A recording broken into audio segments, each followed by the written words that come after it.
Now, he's one of the most influential, not to say outspoken, leaders in the fashion world, credited with reinventing the famous Chanel brand. Now, Karl Lagerfeld has taken one of Coco Chanel's most iconic garments and immortalised it in his own rather idiosyncratic way, as part of a photography exhibition in London's Saatchi Gallery. Coco Chanel's little black jacket. Versatile, timeless, some would say iconic. And now it's been immortalised in a series of photographs taken by Chanel's creative director Karl Lagerfeld.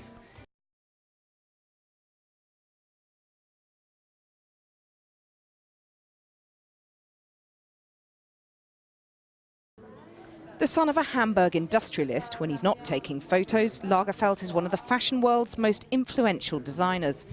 As well as his Chanel job, he also runs two other fashion houses, and he's designed for Chloe and H&M. No wonder he calls himself a workaholic. It never stops, and I think that's very, very important, because a designer after collection can become isolated. I'm never isolated because I'm involved in so many things. Mr. Lagerfeld was described by Vogue as an unparalleled interpreter of the mood of the moment. But the mood of the moment has on occasion eluded him. In the summer, just after the nation celebrated the Diamond Jubilee, he said he didn't like Pippa Middleton's face, adding she should only show her back.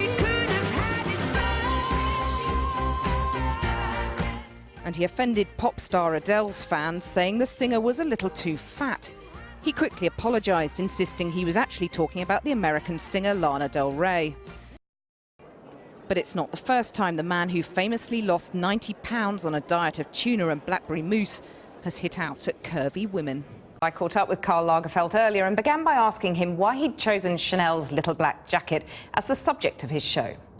You know, you can do that with a pair of jeans, you can do it with a white shirt, with a tank top, with something very basic. For me, the Chanel jacket is as basic as that in the part of what wardrobe items represent in the, I wouldn't say the history, but in what people wear for the moment. It's like the two-button suit for men, the little Chanel jacket. Do you think that women in the past were restricted by what they wore, whereas today women perhaps are not restricted by what they wear, but they're enslaved in a way by the fashion industry's insistence on women being thin? Yes, but I see it in like a normal evolution, you see. You mean it'll be okay for women to be fat in the future? I'm afraid, yes. But not okay now? No. At the moment, the Vogue is for very thin models. Do you feel that you have a responsibility to make the fashion different for slightly healthier models? I'm sorry to say that it's a subject what I consider on the bore of the ridiculous for several reasons. The story with the anorexic girls, nobody works with anorexic. That has nothing to do with fashion. People who have that, they have problems with family and things like this. There are less than 1% of anorexic girls, but they're over in France, I don't know in England, over 30% of girls with big overweight. And it is much more dangerous and very bad for the health. So I think today, with the junk food in front of TV and things like this, it's something dangerous for the health of the girl. The models are skinny, but they're not that skinny. But they're borderline unhealthy when you look at the model in H&M campaign. All the new girls are not that skinny. You know, there's a new evolution. There are, one of the most working girls today is Saskia. She's over 30, and she's a new model. There are lots of girls who are not only 15. Do you feel you have a duty of care, though, for the models that you work with? Do you feel responsible for them being healthy? I don't think that this kind of dialogue is something that will work in fashion. Look, if Twiggy would come today, everybody say, too skinny, too this, too this. Twiggy was a girl, everybody wanted to look like Twiggy. Every girl wanted to be skinny like Twiggy. Everybody wanted to have the makeup of Twiggy. So it is Kate Moss and Naomi, they started at 14, 15, they were nearly kids. So I can tell you all kinds of moral tales, but fashion and reality is vaguely different. So we've just had our party political conferences here, and there's been a lot of talk about the Prime Minister's wife dressing very stylishly. What do you think? I must admit, I never really got her image yet. Perhaps I don't look enough at daily papers, but there are English girls I know better. And there are lots of very stylish young English women, starting with the Duchess of Cambridge, and girls like the Lavigne sisters or Amanda Harligan, all kind of levels, you see. They get your vote. Yes. I think English girls have great style. Huh? And English women too, because I hate the idea that only girls have and women not. But I'm sorry to say, in France, the image of Mrs. Karl desire. It's unnecessary. You need potatoes and bread to eat, but you don't need luxury. So that's why you spend more for that.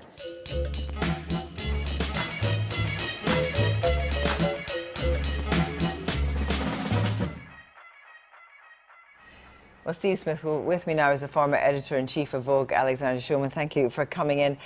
You observed Karl Lagerfeld at work. How do you think he turned the brand around from Chanel, which was a kind of slightly stuffy brand, and there he revolutionized it?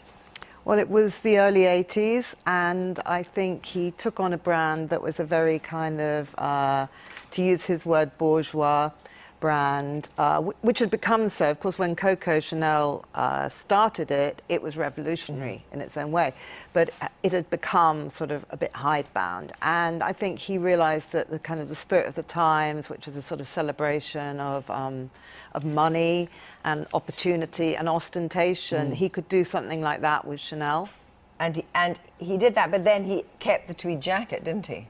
Oh, he kept everything that was there. He kept the cardigans, kept the tweed jacket, he kept the little quilted bags. I mean, he took what was the raw ingredient and made it kind of supersonic. And he did that as well by, I mean, you can call them muses, but he actually embraced the idea of, you know, the kind of very iconic models, people that weren't just models, people like Lily Allen, all sorts of people that he enticed into the brand. Well, he liked having famous people as part of Chanel. He realized that we live in an age, and have done for some time, of celebrity, and Karl was one of the first people to take advantage of that. He also was, I mean, a great draftsman. His drawing was phenomenal, but also a serious photographer.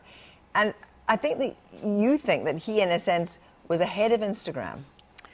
I think that with Instagram, he realized that with shows, he had an opportunity to reach people way beyond the people who were just seeing the show, and to make the shows into something that everybody could look at on their mobile phone in these perfect little cubes.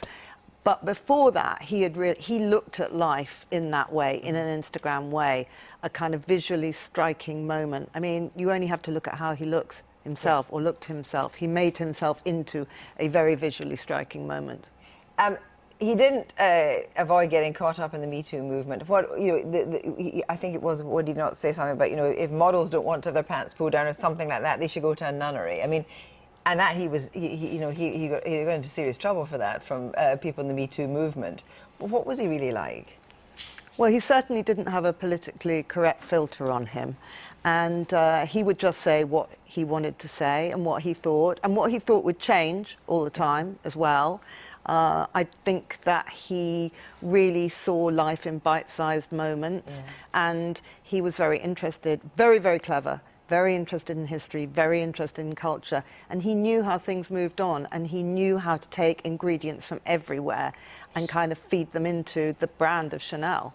He also worked incredibly hard. I mean, Chanel was his life. It became his life. Well, Chanel and Fendi as well. Chanel, Fendi, and Karl Lagerfeld. But he also was very interested in art, and as you say, not just the photography which he did for campaigns, but he did really beautiful kind of private photography as well. I don't think he slept. Ever? Well, he certainly was he was an owl. I mean, he would be up all night, but I suspect he slept a couple of hours. But driven and constantly driving Chanel particularly forward. You know, fashion houses have lots of different leaders at different times, but he's been there since 1983. It's a very hard act to follow with Chanel.